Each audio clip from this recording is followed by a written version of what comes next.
오늘 출애굽기 23장 말씀을 통해서 하나님의 백성의 아름다운 인격이라는 제목으로 말씀을 나누겠습니다. 우리가 크리스천으로서 세상에 거룩한 영향력을 나타내려면 좋은 성품, 즉 인격을 갖추어야 합니다. 인격을 사람의 됨됨이라고 하죠. 그 사람의 됨됨이가 친절하고 온유하고 겸손하면, 그리고 거룩하다라면 그 주변에 있는 많은 사람들이 그를 따르고 존경하고 본받으려 할 것입니다. 하지만 그가 아무리 사회적으로 그 지위가 높고 저명한 사람이라고 할지라도 그 사람의 됨됨이가 아름답지 못하면 쉽게 사람들이 실망할 수밖에 없죠. 저는 하나님의 백성으로서 갖춰야 할 그 인격은 사회생활에서도 아름다워야 하지만 신앙생활에 있어서도 아름다워야 한다고 믿습니다. 오늘 본문 출애굽기 23장 말씀을 보면 하나님의 백성들에게 하나님께서 요구하시는 하나님의 사람들의 인격이 어떠해야 할지 오늘 말씀을 통하여서 구체적인 규례를 통하여서 가르쳐주고 있습니다.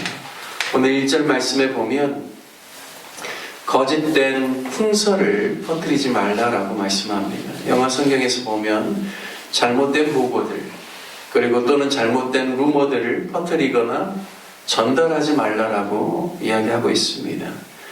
뒤에서 어떤 사람에 대해서 확인되지도 않은 내용들, 사실이 아닌 내용을 다른 사람에게 전달하는 행위이죠. 소위 뒤에서 남의 좋지 않은 이야기들을 하는 것을 가리켜서 뒷담화라고 합니다. 그런 것을 하지 말라라는 것이죠. 타인의 부정적인 이야기는 안 하는 것이 좋습니다. 뒤에서 안 좋은 이야기를 하다 보면 또 그런 사람들끼리 자꾸 모이게 되고 또 그런 모임에서 풍설을 생산해내기도 하는 것을 보게 됩니다. 따라서 부정적인 말을 많이 하는 자리에 크리스찬이라면 가급적 안 가는 것이 좋습니다. 그리고 그리스도인들이 모이는 모임에서도 부정적인 말이나 다른 사람들의 약함이나 또 여러 가지 안 좋은 부분들을 이야기하는 것을 삼가해야 합니다. 그리고 어려운 이야기가 있다면 남에게 이야기할 것이 아니라 그 당사자에게 직접 가서 마음을 열고 이야기하면서 오해를 풀고 더욱 서로 신뢰하고 협력할 수 있는 관계, 발전적인 관계로 나아가야 합니다. 오늘 1절 중반부에서는 악인과 연합하여 위증하는 증인이 되지 말라고 말씀합니다. 즉 하나님의 백성들이 정직해야 한다는 것이죠. 거짓을 말하지 않고 악한 자들과 연합하는 것을 금하고 주의하라는 것입니다. 세상 사람들도 그리스도인들에 대한 기대가 있습니다. 하나님을 믿는 사람들이라고 하면 세상에서 살고 있는 자신들보다도 더 정직해야 한다고 믿습니다. 그래서 세상 사람들이 거짓말을 할 때보다도 크리스천들이 거짓말하는 것을 더 크게 생각하고 또 강하게 질책하는 그런 모습을 보게 되죠. 그것은 세상 사람들도 그리스도인에 대한 기대가 크기 때문입니다. 자신들의 인격보다 더 나아야 된다는 생각이 있는 것이죠. 2절 말씀에 보면 다수를 따라 악을 행하지 말라라고 말씀합니다. 잘못된 행위를 하는 군중들을 따르지 말라라는 말입니다. 사람들이 한 개인이 나쁜 짓을 하면 그 특정 개인에 대해서 상당한 질책을 합니다. 하지만 잘못된 행위를 하는 사람들이 한 개인이 아니라 군중들이면, 많은 사람들이 그런 악을 범하고 있다면 사람들이 의외로 덜 질책하는 경향이 있습니다. 그리고 남들이 다 그렇게 하는데 나도 그렇게 해도 괜찮다라고 생각하는 것이 그런 일반적인 사람들의 생각 안에 자리 잡고 있습니다. 이것은 죄에 대해서 경각심이 계속해서 무너지는 것이죠. 사회가 만약에 다수가 그렇게 악을 행하기 때문에 그것이 보편화되고 누구나 그렇게 할 수 있다고 생각한다면 그 사회는 굉장히 어떻게 보면 진리의 말씀에서 많이 벗어나서 악을 행하는 사회라고 할 수 있습니다. 하나님께서는 하나님의 백성들이 잘못된 그런 행위를 하는 군중들을 따르지 말라라고 말씀합니다. 그만큼 다수를 따라서 악을 행하지 말고 하나님께서 주시는 마음 안에서 자신이 소수일지라도 정직하게 목소리를 내야 된다라는 말씀입니다. 3절 말씀에 보면 가난한 자의 송사라고 정의를 굽게 하지 말라라고 말씀합니다. 현대어 성경에 보면 가난한 사람의 소송 사건이 있을 경우 그가 가난하다는 이유 때문에 그의 권리를 무시해서는 안 된다라고 번역하고 있습니다. 즉 그리스도인의 인격으로서 진리 안에 거하고 정직을 말하고 그리고 다수의 악을 따라서 행치 아니하고 또 의증하는 증인이 되지 아니하고 또 가난하고 어려운 사람의 송사라고 해서 그것을 업신여기거나 등한시 여기거나 이런 행위를 하지 말라고 하시는 것입니다. 8절까지는 다 공의와 정의와 진실함을 갖추도록 하나님의 백성으로서 하나님이 보시는 합당한 인격이 어떤 부분인지 오늘 규례를 통하여서 말씀해주고 있습니다. 뿐만 아니라 정의와 정직을 말하는 것도 중요하지만 9절 이하에 보면 어려운 사람들, 가난하고 힘든 사람들, 소외된 사람들, 그들을 위하여서 또 배려가 필요하다는 것이죠. 이방에서 온 나그네들, 외국인을 이야기합니다. 가난한 자들, 종으로 살아가는 사람들, 그들에 대해서 힘들고 어렵게 살아가는 그들을 보듬어 안고 또 그들을 위한 배려가 있어야 된다는 것입니다. 특별히 안식년의 규례도 마찬가지죠.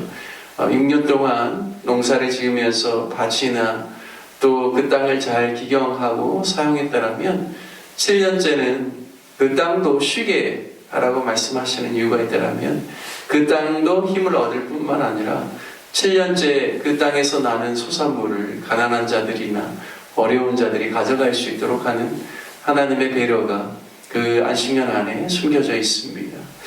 따라서 하나님께서 우리 그리스도인들을 통하여서 세상에 어렵고 소외된 사람들을 늘 베풀 수 있도록 하나님께서 오늘 본문뿐만 아니라 계속해서 율법의 말씀을 말씀하실 때 나그네나 고아나 객에 대해서 너희가 그들을 돌보라고 계속해서 강조하고 있습니다. 뿐만 아니라 우리가 사회생활을 하는 데 있어서도 좋은 인격을 가지고 사람들을 상대하는 것이 필요하지만 또 신앙 인격을, 좋은 신앙 인격을 갖는 것도 너무나 중요합니다. 오늘 말씀에 보면 하나님께서 매년 세 차례 나에게 와서 보이라고 하죠.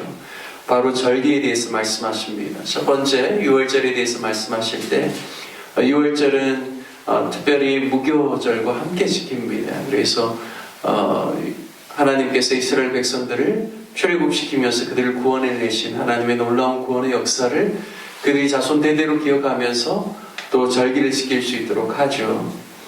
6월절부터 무교절까지 그와 날수로 환산하면 8일입니다. 그래서 긴 시간이지만 무교병을 먹으면서 하나님께서 그들을 구원하신 그러한 역사에 대해서 기억하면서 절기를 지킵니다. 두 번째는 맥주절을 이야기합니다. 맥주절은 이 6월절 둘째 날부터 계수하여서 49일이 지난 후, 그러니까 6월절부터 50일이죠. 이때쯤 지키는 그런 절기입니다. 그래서 보통 수확을 거둘 때 이스라엘에서는 가장 이른 수확이 바로 이 맥주절을 절기는 그리고 보리와 밀을 이제 수확하는 그 시기라고 합니다.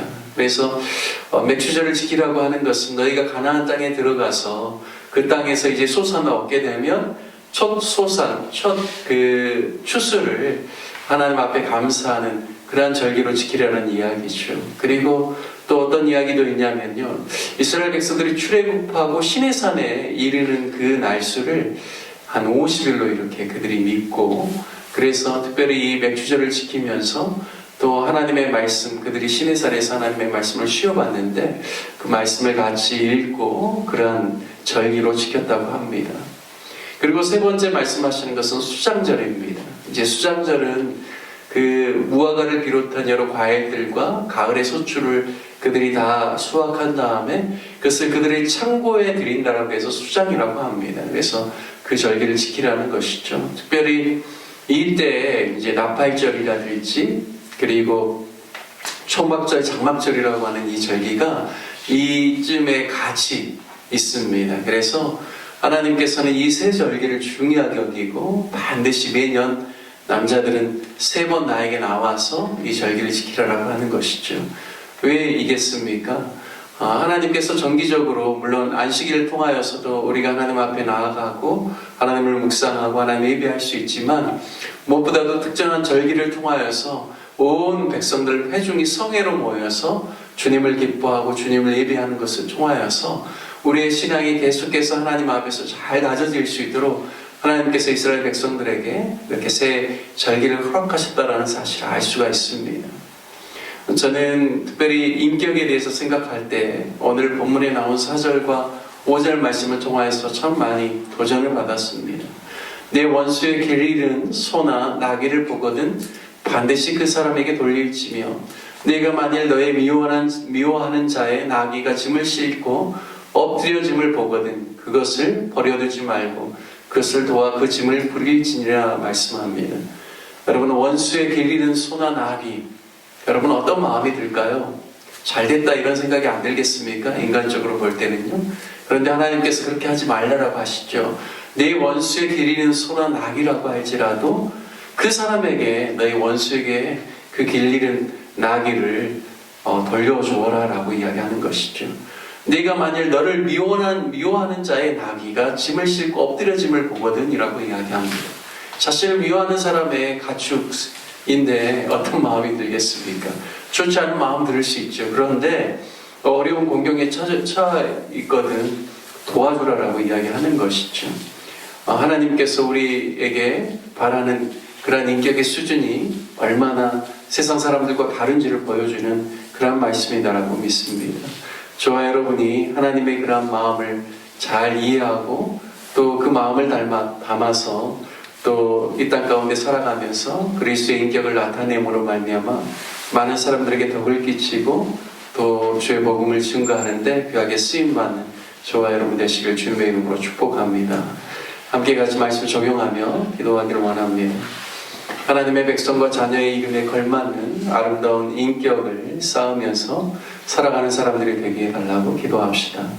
교회를 위해서 기도할 때는 내일이 또 주일입니다. 성도님들이 주일 예배를 잘 준비하고 함께 나와서 예배 드릴 수 있도록 기도해 주시고 또 내일부터 7주간의 성경 공부 모임이 이제 시작되어지는데요.